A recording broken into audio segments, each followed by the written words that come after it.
What's up, everyone? Welcome back to the Footy Review. We're about talking footy, and we got a new face on the screen, so I got to introduce my co-host and little bro, Fernando. Say what's up to the people. Hey man, glad to be here. Yeah, so clearly, as you can see, I'm the favorite child. But today we're going to be talking about semis, and specifically the Euro and Copa America have both reached the semifinal stage. We're going to take a look at the odds for the four remaining matchups, and these odds are on my bookie as of July 4th. Happy birthday to America, by the way. None of these games are going to happen until tomorrow on Monday, so it's possible that the odds will change by the time these games are kicking off. And at the end of this video, Fernando and I will both be giving you our best bets, so stay tuned for that. And two quick disclaimers. Number one, we don't condone irresponsible gambling. If you have to pay your rent, mortgage, or feed your child, whatever, make sure you do that first. And number two, we're not actually entering into bets yet on this show. So this show is new. So if and when we start making money on the channel, we will begin entering into bets. I just felt that I needed to put that out there. Me personally, I already donated all my life savings to the 2024 Trump campaign. So I really have no leftover money to play around with. And I don't know what Fern is spending his money on these days. Fair enough. Yeah, definitely take care of your child before you start gambling. Yeah, absolutely. So we're going to be talking, like I said, the four semifinal matchups between Euro and Copa America. We'll start with England versus Denmark. So, Fern, what do you think about these two teams, their journey to the semifinal and the matchup itself? I'll share my screen and put the odds on the screen. Yeah, so I think I'm actually impressed by England and Denmark, both as teams. I think I went into the Euros thinking that England, they've had this habit of kind of choking a lot of times in these big tournaments. And it's good to see them back on the big stage, honestly, especially with the young team they have, some younger than others. But yeah, I'm impressed by them. And I actually, we talked about it earlier. We talked about it earlier. You actually think that Denmark plays better without Christian Eriksen? I think that Denmark has exploded in a big way since Christian Eriksen. Obviously, due to the cardiac arrest, he's no longer going to be playing in the tournament. Seems like he's okay, by the way, so we're very happy about that. Yeah. But I think Denmark, because with the lack of Christian Eriksen, they've had to put new younger players into the lineup, and these young players have seized on the opportunity and really made a name for themselves, especially Kasper Dolberg, who's pretty much the man of the moment right now for Denmark.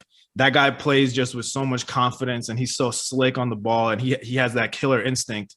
And I'm just saying, obviously, I'm sure if Eriksen was still on the team, Denmark would be even better than they are now.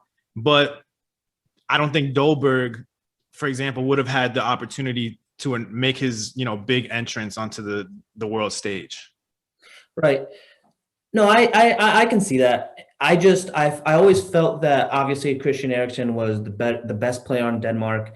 And so to see them, like you said, it's always interesting to see how these circumstances tend to just push teams with that motivation, especially if you're playing for one of your teammates, one of your comrades, one of your closest allies on the team. Right. When something like that happens to Christian Eriksen, you hate to see it. No one wants to see something like that happen. I think the world as a whole kind of gathered around Denmark in that moment, and it's great to see. And I definitely see what you're saying with Denmark kind of having to push new characters to the forefront. And Kasper Dolberg, like you said, he's the man of the moment, especially on that team. And young guy, and to see him explode on the scene with such confidence, like you said, it's good to see. We'll be getting to Copa America later, so I'll save my Argentina point. But yeah, it's and I'm just saying, with Dolberg starting, going into the tournament, Poulsen was a guaranteed starter for Denmark. And he fit into that whole system, with Christian Eriksen. Now he didn't even start in the quarterfinal match. So it just goes to show you how they've had to shuffle pieces around in a way that they probably would not have had to if Christian Eriksen never went down. And I think overall, I mean, you can't argue with results. They're in the semifinal right now. There's no guarantees in soccer, so I'm not saying that they would or would not have made the semifinal either way. But it's just interesting to see how the team has really rallied around, and I feel like they're playing for Christian Eriksen, and that's given them like a further, I don't know, grit and determination. It unified the team. For sure. I definitely agree with that. I think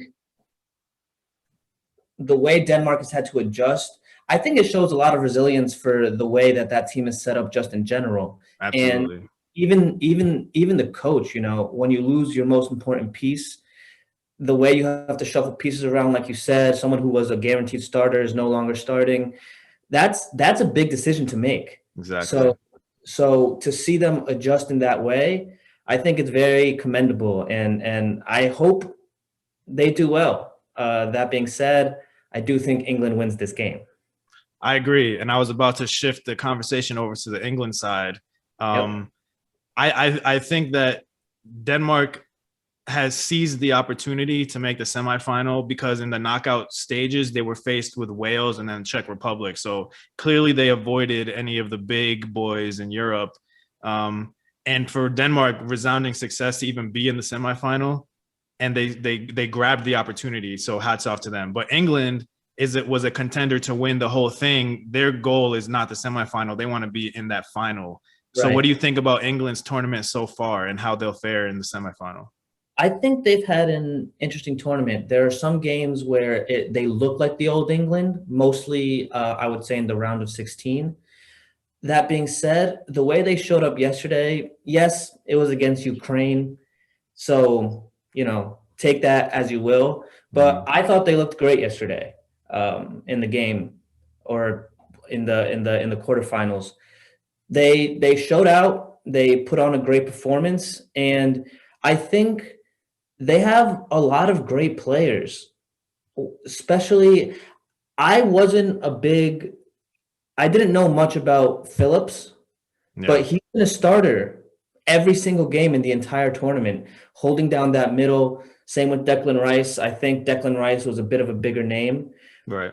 But Phillips, he really has showed out, and he's not a big flashy player. He's kind of like a Henderson type, where if he's doing his job, you're not really seeing him on the field, but what he's doing is extremely important. And I think he is one of the biggest components that's allowed England to be a success, especially there in the midfield, because they play a lot in the middle.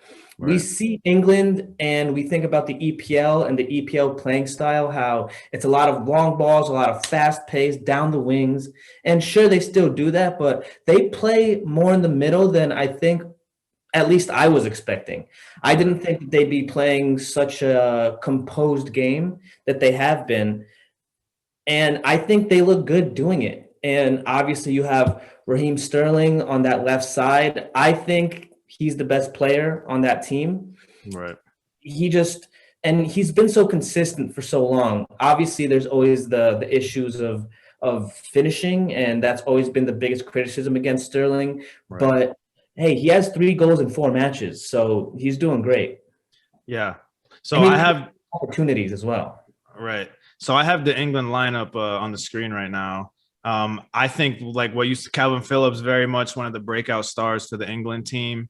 And I think the strength for England has been their defense. They've barely conceded. I think they've conceded 1 or 2 goals all tournament. And if you look at their back four, like Luke Shaw, Maguire, John Stones, and Kyle Walker, that's been a pretty consistent lineup. I know Harry Maguire missed 1 or 2 games at the beginning because of fitness, but once he was fit, he was an automatic starter on the team, as he should be. And then playing with those 2 holding midfielders with Declan Rice and Calvin Phillips has really solidified the defense. And in the group stage, you look at the players that England has on their team sheet, like Phil Foden started the first game, for example, with Mason Mount, Harry Kane. Well, I don't remember if Harry Kane started the first game. But anyways, you expect goals in that team, goals. But they were struggling to score in the group stage, and it's really their lockdown defense that kept them in a lot of the games and led them to win the group stage. And now, as we've emerged from the group stage into the knockout rounds, I think the biggest key is that Harry Kane is starting to be in the goals now. He didn't score throughout the group stage, but if you want to turn any one of your players on at the right time, it's Harry Kane, and he has 3 goals in the last 2 games. That could be huge for England, especially going into the semifinal. And I agree. And if you look at the 2 knockout stage games versus Germany, who we have to say is a Germany that is not the same Germany that they used to be, and then Ukraine, which was probably one of their easiest matchups in the whole tournament, the fact that you get that game in the quarterfinal is kind of ridiculous. Yeah. But they were not really putting any type of pressure on England, and we all knew that was going to happen. They were just going to sit back. And then lastly, I think we have to give credit to Gareth Southgate for sticking with Sterling in the starting lineup, because he was pretty criticized at the end of the last Premier League season that he wasn't in great form going into the Euro. But I mean, you look at a player like Sterling, who's been in the spotlight since he was like 17 years old, and he's still only 26, and even though we've been saying his name for about 10 years now. Sure. So I think Southgate just was relying on that experience, and it's paid off for him.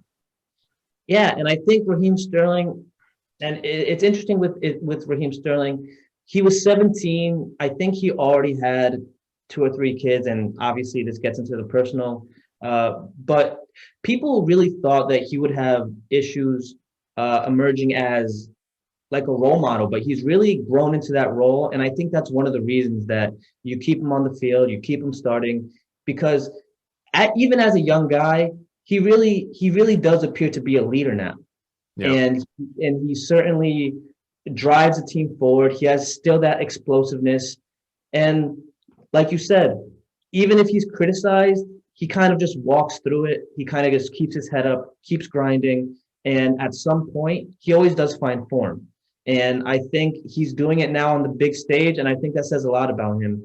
And to your earlier point about the defense, continuing with in the same vein, a lot of these players, 3 out of 4, have been heavily criticized for a long time. Harry Maguire, since he left Leicester City, he's had his blunders at Man United. I was surprised to see him be consistently in the starting lineup of England, but he has showed out. He has performed. Luke Shaw, always with the injury concerns.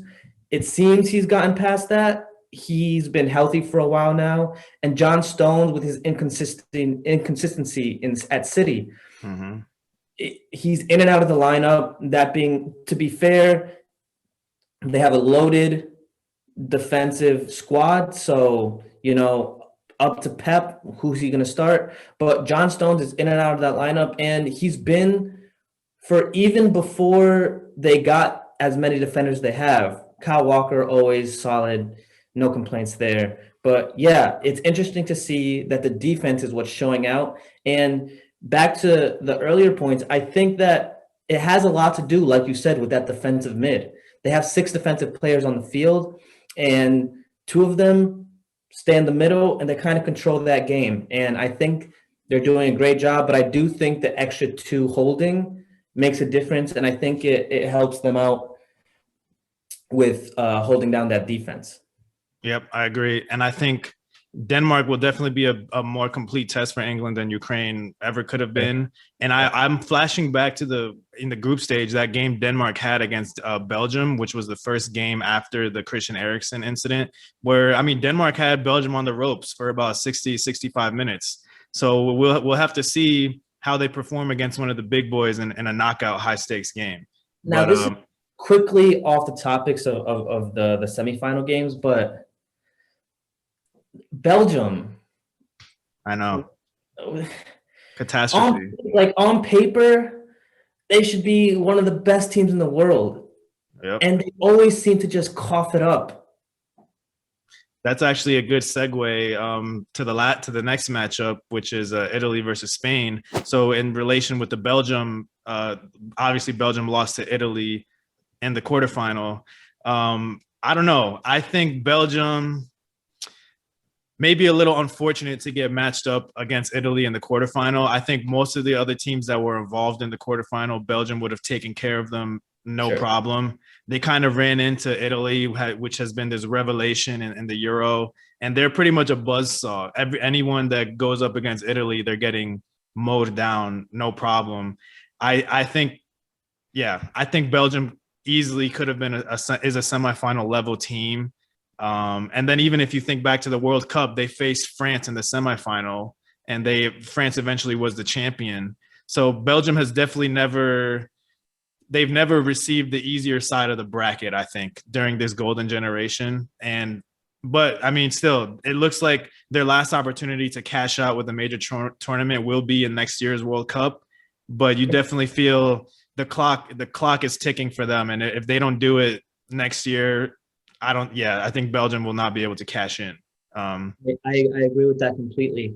And I'm glad you said that Italy is a revelation in this Euro, because going into the Euro, I know they've been on that win streak, but I don't think that's a great indicator of future success, because win streaks you always lose at some point.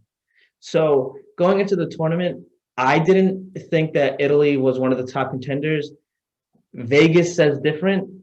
If we're talking about betting odds, I think they were the second or third favorite going into the tournament. And when I was told that, I was actually surprised.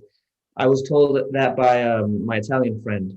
Vegas doesn't say anything by accident, by the way. They know their stuff. Yeah, they always seem to know what they're talking about with the odds and whatnot. But yeah, at least Italy was certainly a revelation for me going into this tournament, because yeah, they've continued to perform, continued to play well. And if you look at Italy as a team, and obviously since they've had success, I've had to look at how they're lining up, what players they have, and they've gone away from the old guys. Aside from their two center backs, it's a young squad, it's a new squad. And Immobile, he's been there for a while, but it's a young squad, it's a new squad, and in my head, there are only 4 players that have been there consistently for a long time, and it's Chiellini, Bonucci, Insigne, I don't know how to pronounce the name, and Immobile.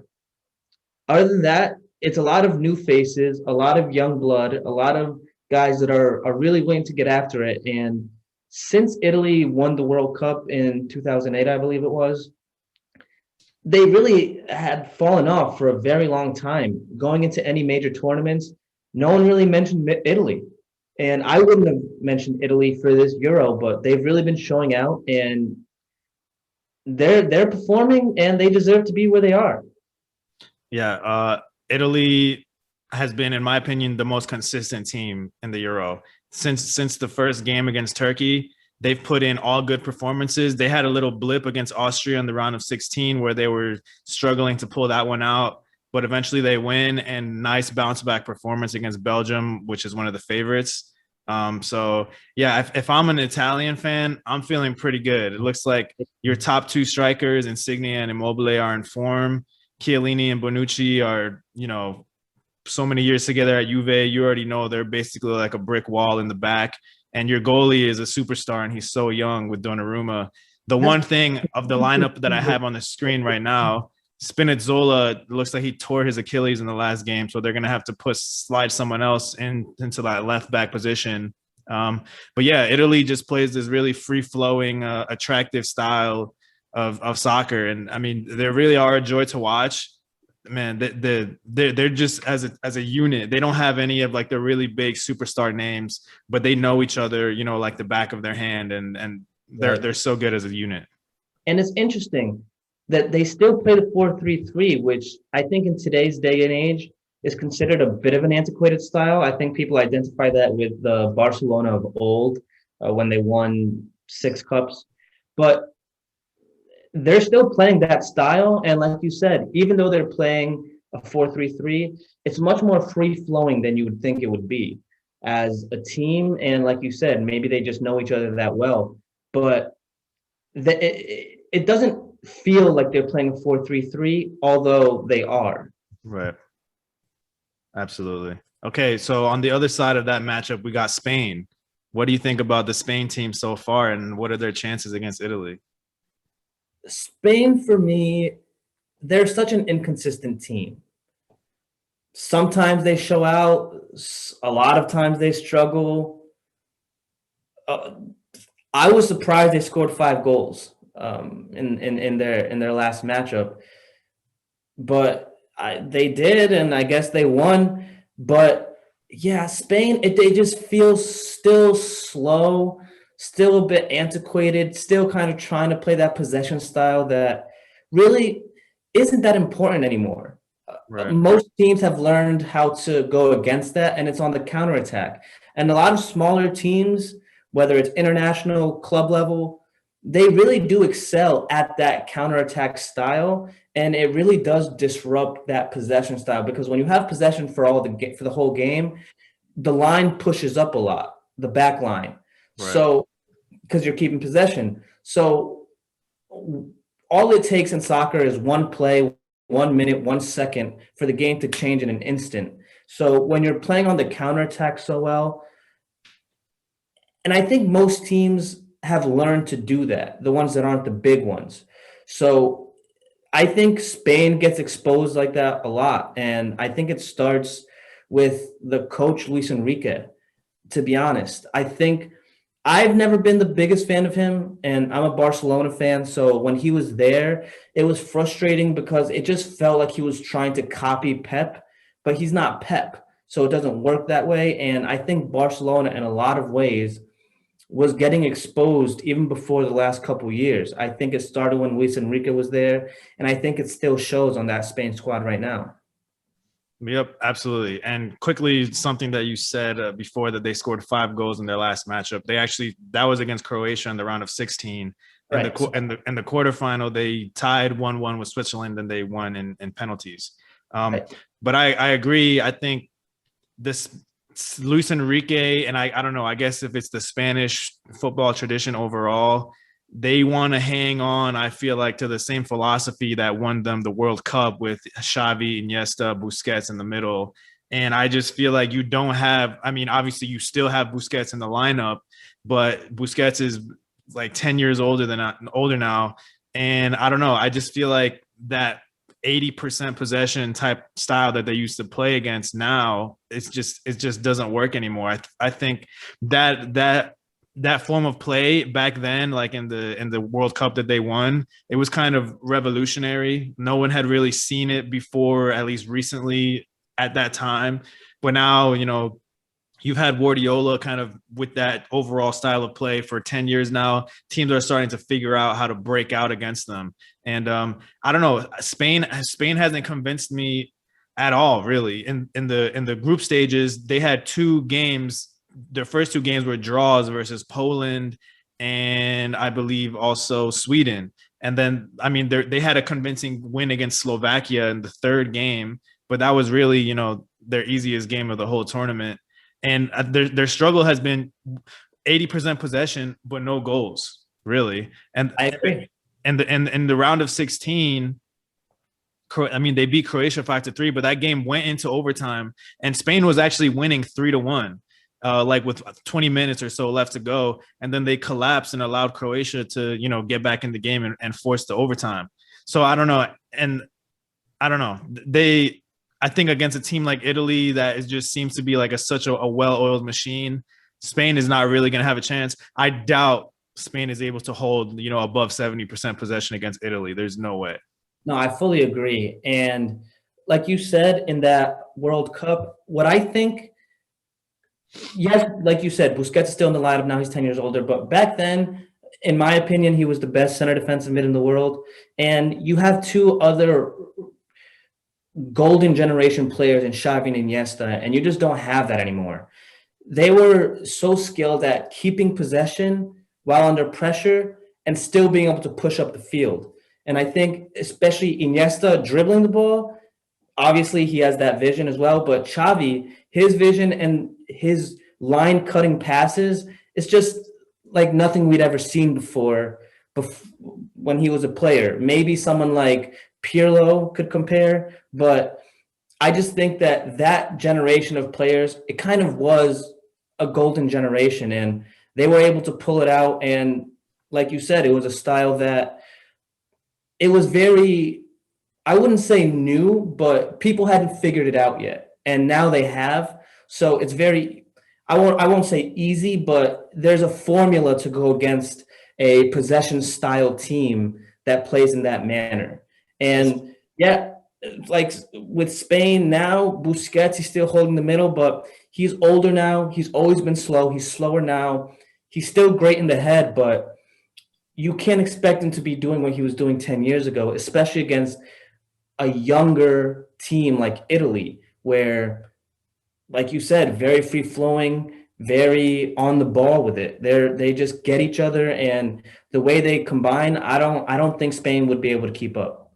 Yeah, I think you made two good points. The one thing I would say is, well, first of all, Pedri is considered by many to have, potentially be one of those Iniesta, Xavi level players, and that kid is so young and he is exceptional.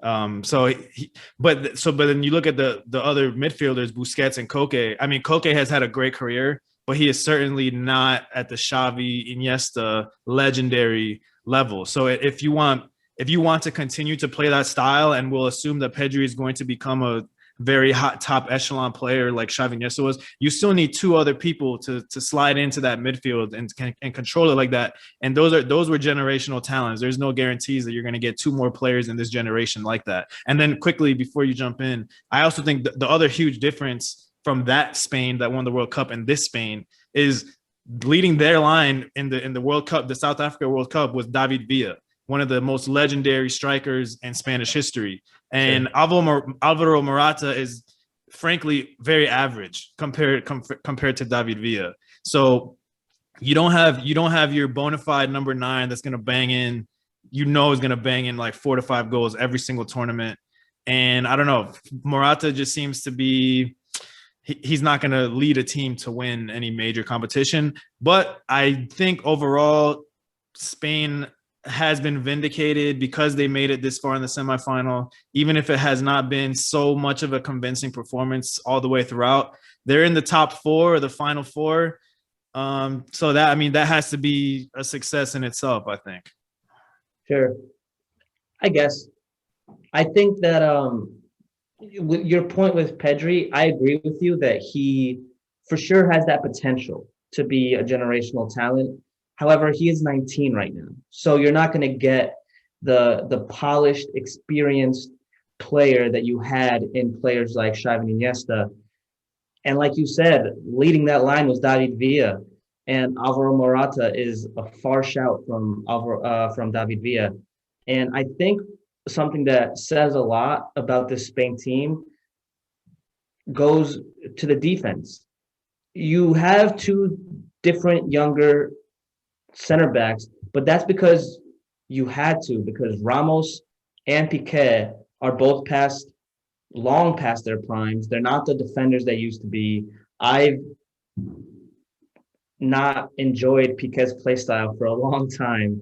And then their fullbacks are the same, now old guys, Jordi Alba and Cesar Azpilicueta. I think it just feels that their lineup won't be able to compete going further into the tournament. I think that Italy wins, and I think that even if Spain were to win, they lose in the final. I just don't see how Spain would be able to keep up with the teams that they would have to face going forward. Agree. Okay, so the other major tournament that's going on is the Copa America. So can you see the odds on your screen right now for Copa America? Yes. Okay, so let's talk about these matchups. The first one that's happening tomorrow is Brazil versus Peru. I think Brazil heavy favorites going into the tournament, and especially because the tournament was moved to Brazil. It was originally going to be played in Argentina and Colombia, but COVID and other, protests, they moved it to Brazil. Lots going on down there. Yeah. So, yeah, what do you think about the Brazil versus Peru in the semifinal? Yeah, I kind of agree with the betting odds. Brazil just feels like a much better team. And Peru, hey, great job getting to the semis. Well done. I think more of a success for Peru than, like you were saying, for Spain, because they're a much smaller country. I don't think going into these tournaments, anyone really expects much out of them. And now they're in the semifinals of the South American tournament. So great shout to Peru. Well done. Good job. I think you get out though. Well, I have to mention Peru in the last Copa America in 2019. The final was Brazil versus Peru. Peru also has become, I think, kind of a force in the CONMEBOL. They made the last World Cup as well. So I think Peru, their whole program is on the up and up, and they're starting to at least, go make deep runs into these tournaments. They're clearly not on the level of a Brazil or an Argentina, for example. I agree that they are going to lose against Brazil, but their game in the quarterfinal against Paraguay was kind of a thriller. It was a 3-3 draw. I think that says two things. It shows that Peru does have a little bit of firepower on the offense, but they also have holes that can be exploited on the defense. And you get a team like Brazil, Neymar, all these really flashy attacking players like Firmino, Richarlison. I think they'll be able to get at the Peru squad no problem. And I mean, if they're not in the final, I'll be shocked. Yeah, and I think it's interesting you bringing up the last matchup. You also have to consider that they're playing Paraguay, so still not like one of the most world breaking teams. It just, yes, they have some firepower. They scored 3 goals and then they won on penalties. But I do think that maybe the challenge wasn't as great. And I think anytime, sure, they go deep into tournaments, but anytime they go up against one of these big names, they tend to fall. And I think that they just maybe don't have what it takes to get it all the way to the final and then win the final. I just think that there are other teams in the CONMEBOL that will always take them down. And that's not an insult against Peru. I think there are various teams that are like that in the CONMEBOL, and South America has some big hitters. So it just is unfortunate that that's kind of who they have to go up against and who they have to get through in order to get to these final stages. But it is what it is. And I think that at the end of the day, a team like Brazil overcomes a team like Peru. Yeah, I think Peru might be able to make it a good game at the beginning, but I think as the game wears on, the difference in quality will show, and I think Brazil will break away in a big way. Towards the end of the game. Also, I'm staying on Brazil for a little bit. They had been, throughout the group stage, it had been a pretty free flowing, very deadly attack. Their attack kind of stuttered a little bit against Chile, but I think that's to be expected. Chile I think is one of the better teams in South America. Unfortunately for them, they got matched up with Brazil pretty early in the knockout stages. But I think, Chile's golden generation of Alexis Sanchez, Vidal, Eduardo Vargas, and Claudio Bravo, I think that golden generation is pretty much coming to an end. This was, their last big chance, to win a major tournament. They did win the 2 Copa Americas back-to-back in 2015, 2016. But yeah, I think Brazil, the scoreline 1-0 maybe might not be that impressive, but Chile, was one of the better teams left in the competition for Brazil to get matched up against. Yeah, for sure. And you also have to consider that Brazil was down a man for a lot of the game. Yeah. Gabriel Jesus, I don't know what happened with him.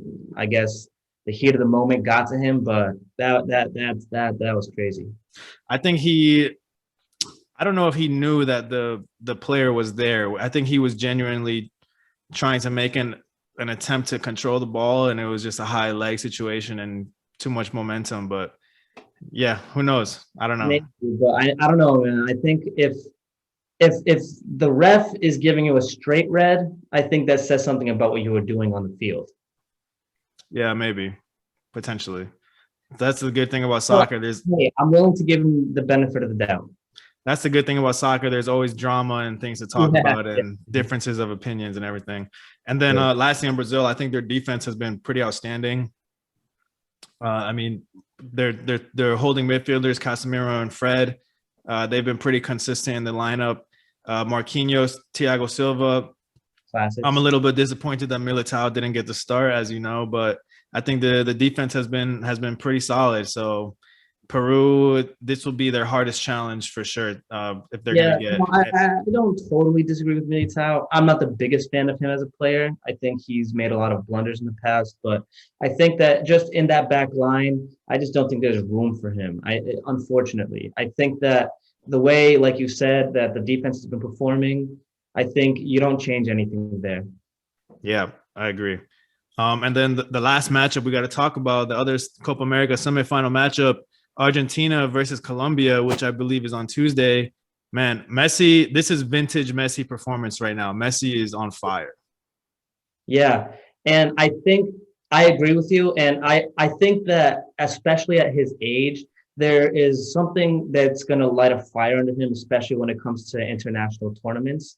I think that's always been the biggest criticism against Messi is that he's never won an international tournament with Argentina. And I personally, and you know this, I personally don't like that criticism. He's gotten them very far into very many tournaments. Unfortunately, the last push just hasn't been there. But I think with Argentina, very similar to Italy, I think a lot of these players, sure, some of them we've known and we've heard about them and they've been on the squad, but a lot of young players on this Argentina squad. And I think they've been performing well. And honestly, even though this is vintage Messi, it feels different with Argentina now than it feels with Barcelona. I feel like Barcelona, they still tunnel everything to Messi. It feels like Argentina just happens to find him and he's just in great spots and he just is able to make those great plays that a vintage Messi would make. But it doesn't feel like they're tunneling everything into Messi's direction. It feels like they're willing to go to their young players. They're willing to play in the middle. They're willing to go to the other side of the field as well. And that's been one of my biggest complaints with a team like Barcelona, that it feels like they're always just, they have to go to Messi. They have to go to Messi. But it feels like Argentina isn't really doing that now. And sure, he gets the ball a lot, but he still drops, he still looks for it. And it just feels that this Argentina team kind of feels a little bit new, a little bit younger, a little bit more energetic than the Argentina of old, where it was a tunnel to Messi and they kind of just hoped that he would do everything. And I think that the way they're playing now, I think they have a lot of potential. And a Brazil-Argentina final, I think that would be an amazing final. I think that's the game that everybody wants. Yeah. Unless you're from Colombia or Peru. But, Yeah. But yeah, I agree. I think I have two major takeaways about the Argentina right now, as opposed to like the historical Argentina. Number one is I think that you're right. The historical Argentina has been extremely reliant on Messi to do everything. And even though Messi is still pulling the strings in a really big way, the emergence of players like Rodrigo de Paul, I mean, he's been exceptional this whole tournament, and he hasn't been a really huge protagonist for Argentina in the past. Then you're getting contributions from Di Maria, who always plays well for Argentina. He's still on fire. And then I also think over the last two games, Lautaro Martinez has found some goal scoring form as well. So that could be very helpful to take a burden off of Messi. But Messi, I mean, 4 goals and 4 assists throughout the tournament so far. I mean, he's still very much the catalyst of Argentina. And then my second takeaway for Argentina has been the defense. The defense has been, I mean, that's been their weakness, is that, Argentina can have like good attacking play, but if they don't score, their defense is going to get beat, 1 or 2 times every game guaranteed. But they've been holding clean sheets this whole tournament. Granted, Ecuador is not the greatest attacking threat that they beat in the quarterfinals, but even in their group stage matches against like Uruguay and Chile, the defense has stood up tall. And that's going to be definitely a hopeful sign for Messi, who, I mean, he is older and he's still a brilliant spark on the offense, but he has nothing to do with the defense, really. So that's a completely separate part of the team that has to step up if Messi wants to be successful. Yeah, no, I completely agree. And I actually like that you brought up the defense, because that's always been one of the biggest criticisms against Argentina, is that regardless of you have Messi, Aguero, Di Maria up front, the defense is always going to get beat. And I think it's nice to see that it's a completely new line aside from Otamendi. Other than Otamendi, it's a completely new line, right. Players we haven't seen, and the middle as well. One of the biggest things that I could never understand about Argentina is why they continued bringing in and starting Lucas Biglia. I just didn't understand that. I just didn't understand that. I know, you hated him. Just watching him play the game, I was just like, sure, he's a professional and he's a good player, but yeah, come on, man, you can do better than this. And yeah, the whole midfield is completely new. I guess you could say Giovanni Lo Celso has been there for a couple years, but he was never one of the big names. He was never one of the guys that you would always expect to see in the middle. You would expect to see Lucas Bigley though, but it's just interesting to see. It is a new lineup, new players, and you don't usually see teams rework their lineups this much. So it's good to see, and it's good to see that it pays off. I think that when the coaches take that gamble and the coaches perform and they make those decisions that pay off, I think it says a lot about them to take that risk going forward. And I think that it's paid dividends, and I think that they have a good squad. I think that they'll do well going forward. I think that they win against Colombia. It's going to be a tough game for sure. I think I wouldn't be surprised if Colombia pulls it off, but I do think Argentina takes it away. I still think that, like we've been saying, Messi is playing vintage Messi. I think even though the team isn't tunneling the ball to him, he just when he's allowed to just kind of be that free flowing guy, and when you're not forcing the ball to him, he just shines in a bigger way. And I think that it shows a lot about the team that even though he's still pulling the strings, it's not forcefully so. It's much more free flowing, and then the ball gets to Messi and then Messi does what Messi does. But and I think it says a lot about Messi as well that he's also trusting his teammates a lot more than I think he did in the past. I think 4 assists, it's no small shout, especially in the few amount of games that these tournaments are. Obviously, 4 goals, big deal, but usually you see a player that's taking over with goals.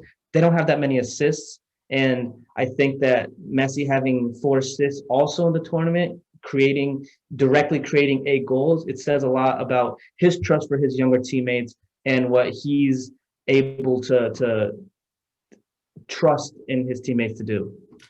Yeah, and I think 4 assists not only speaks well about Messi, but it also speaks well about his other teammates who are finishing the chances. Because I mean, historically, Messi has set up his teammates on a platter for them to just put it away, and they just miss it and on the biggest stage. And it's crazy that it's with legendary players that do it as well. Aguero's done it to him. Higuain did it to him like 3 times in that In the World Cup final against Germany, it was Higuain.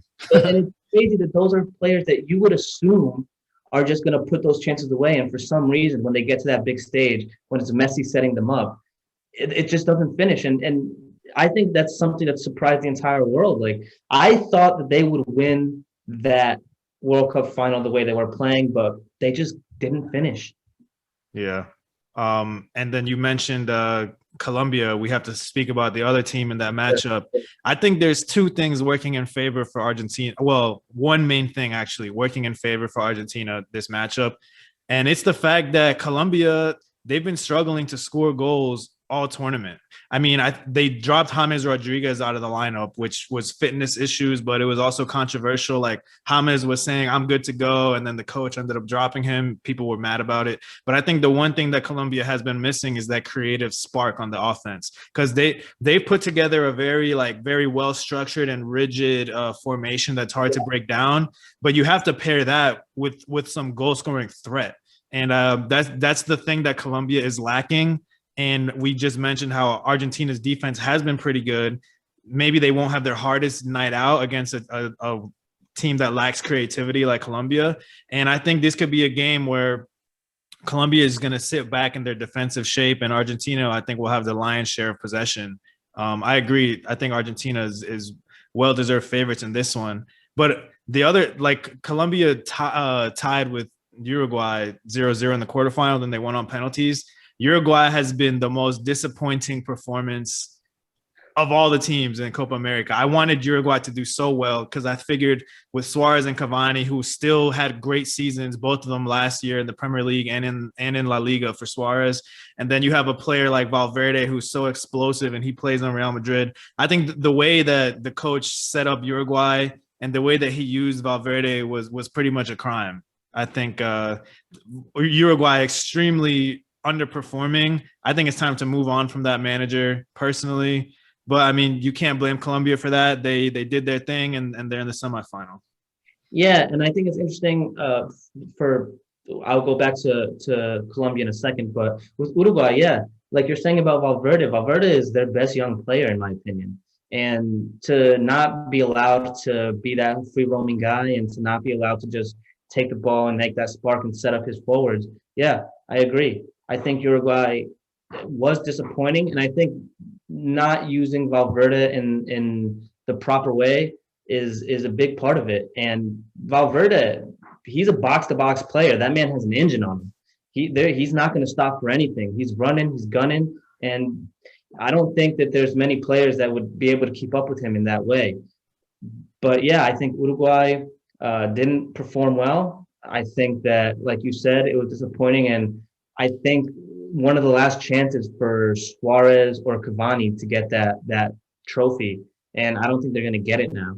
And And going back to Colombia, I agree. I think they're using an even more antiquated formation than the old Spain 4-3-3. They're using a 4-4-2.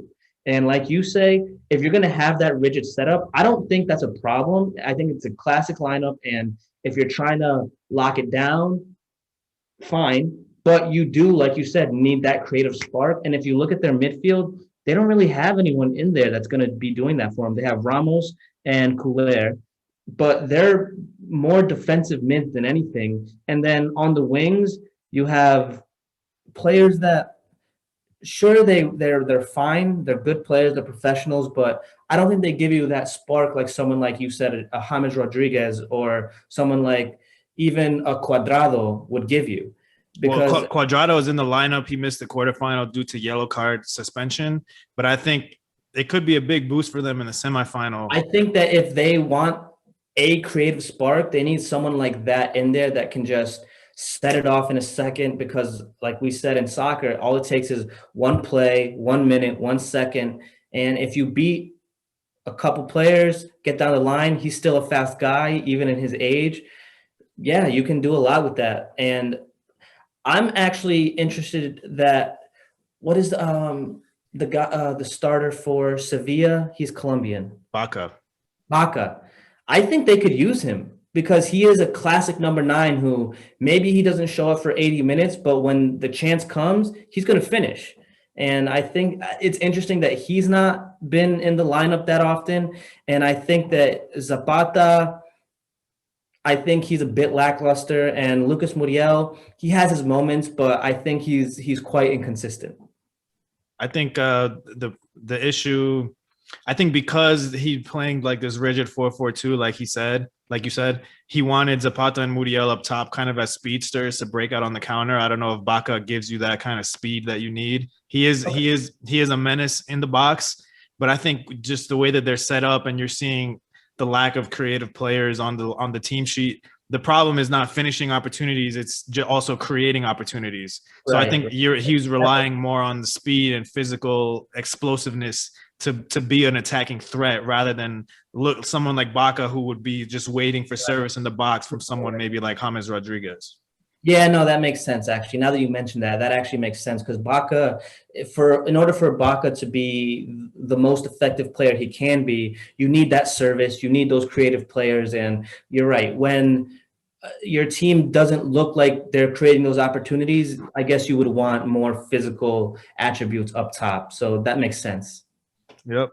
So we've touched on all the matchups so far. Fern, what are your top two bets? I have right here on the screen the Copa America odds, and then also I'll flip to the Euro odds so that everyone can see. What are your top two bets for between both of them? You can stick to one tournament, whatever you want. No. So I think